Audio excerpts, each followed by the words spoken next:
Well, hi Cesar, how's it going today? Good. Good. Good. So what is this machine that we're looking at here? This is a low-grain refrigerant dehumidifier. It basically pulls the humidity out of the air.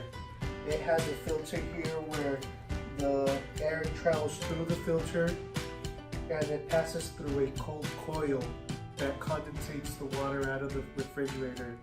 That water drips into a pan that later gets pumped out through this hose, and that cold, dry air that went through the coil later travels through a heater and it comes out through the exhaust.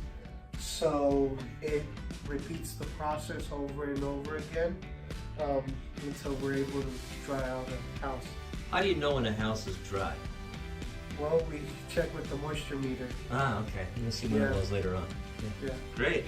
Okay. What type of situations have you used it in before?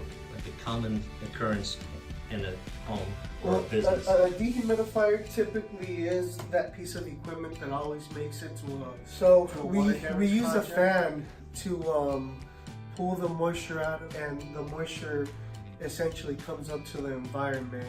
If we don't have a dehumidifier, we could cause secondary damage.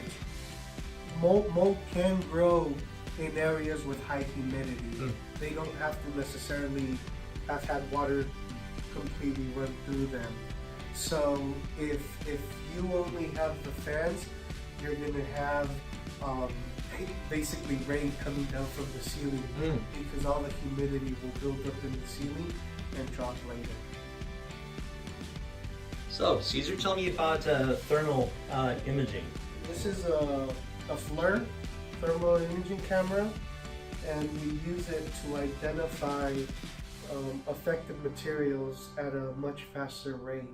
If I walk into a home that has a 15-foot high ceiling and it had recently rained and they noticed that water came in through the roof, I would use this camera to look for the colder areas in the ceiling.